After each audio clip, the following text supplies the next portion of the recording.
Today, I'm just going to have a heart-to-heart with everyone that's watching, the subscribers, to kind of give you some guidance when it comes to dealing with consultants. It's important for you guys to know really what you're getting involved with when you decide to hire a person that is at a consulting company that can help your business. How do they measure their success?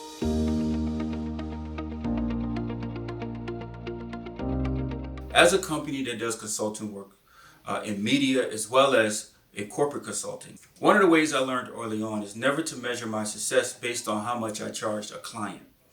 That doesn't help a client. It meets my need, but it doesn't help a client's need. So when I sit down with the management teams of our firm and we kind of sat down and talk about what we were going to charge, we have a specific number which we need to do in order for us to pay our bills.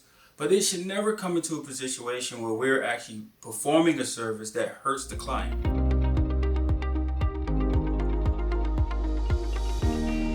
The clients being able to profit. That's how I evaluate the success.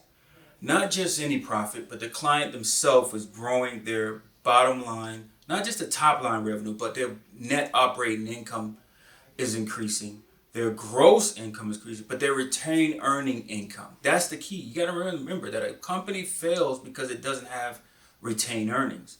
It's not good enough for a client to come to anybody and just be able to generate enough money to pay all of the service providers they deal with. That includes our company consultant, that includes their power bill, their water bill, their lease space. That's not good enough. See, that's just getting by. It's really growing their retained earnings because some companies are not profitable. It's going to take some time for them to be profitable.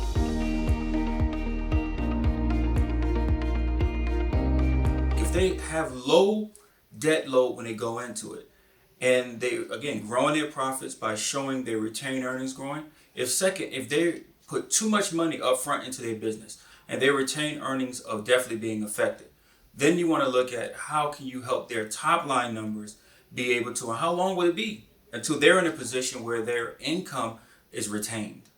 That's number two. They're actually growing their top line revenue that they can get past the point of just breaking even or cash burn.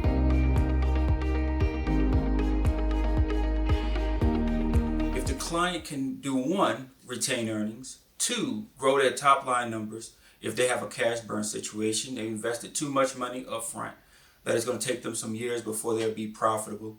Or three, that's his number three, the client being able to provide the well-needed increases in wages in order for them to keep the best talent. That's another way that we measure.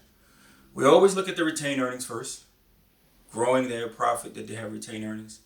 Second, that they have a situation where the client themselves have top line money that they can grow because they have a cash burn, and then how many years would it take for them to be profitable? That's our second measurement. Third is being able to assist them with being able to grow their top line revenue so that they can actually give their employees well-needed raises.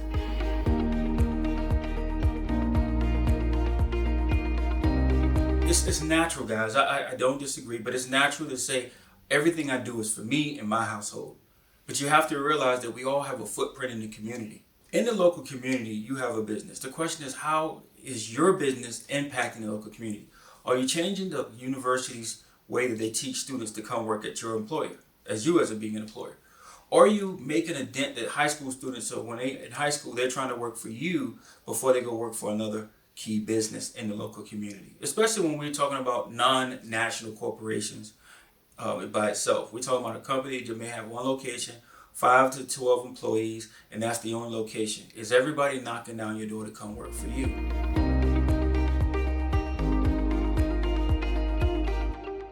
Number 5 is how we make money after we assist with the first 4. It has always been a nuance that people will say, well, I got to get paid before they get paid. Well, if you charge your clients and they pay you monthly, you're getting paid. But the question is it to their detriment?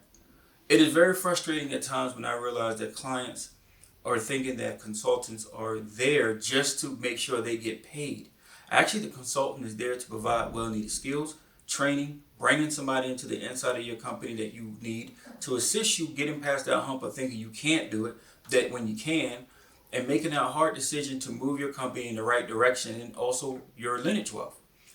Well, you have those moments where most clients don't want to do that. They're saying, hey, I pay you and I kick my feet up on the desk and you do all the work, and I just make sure you get paid. Well, you may want to hire someone that works inside your company to do that versus someone on the outside, because you want somebody to be able to dedicate spending the entire day focused on you. When a consultant like myself at our firm, we spend those moments and we collectively have meetings around that time to begin to help you develop the skills of hiring that internal person, not to be that internal person. Especially when you have more than one client and you're meeting with people on a daily basis to assist them getting to that point where they can have a fully functional internal operating company. That's the goal of a good consultant. Now, don't forget to like, subscribe. Make sure you go back and you check the list. Remember, number 1 is retain earnings. Number 2, grow top line in case there's a cash burn. Number 3, making sure that your client is actually being able to provide well-needed pay to their employees once they met the first 2 criteria. Number 4 is the local community, making sure that the local community is profiting from your business being there. And number 5, you profiting. That's how you should evaluate a consulting company, like mine or anyone else's, in America that you choose to deal with. And don't forget to make sure if you're paying a consultant, they should be working on you having retained earnings, growing your overall income if you invested too much money up front. And if those 2 things are not at focus, it's time for you to call someone else. Have a great day.